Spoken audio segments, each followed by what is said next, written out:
ನರಿ ಮತ್ತೆ ದ್ರಾಕ್ಷಿ. ಅದು ಬೇಸಿಗೆಯ ದಿನವಾಗಿತ್ತು.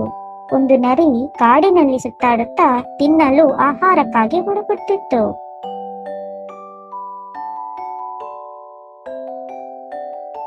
ಸುತ್ತಾಡುತ್ತಾ ಸುತ್ತಾಡುತ್ತಾ ನರಿ ಒಂದು ದ್ರಾಕ್ಷಿ ತೋಟವನ್ನು ತಲುಪಿತು. ಅಲ್ಲಿ ಬಹಳಷ್ಟು ರಸಭರಿತ ದ್ರಾಕ್ಷಿಗಳು ಇದ್ದವು.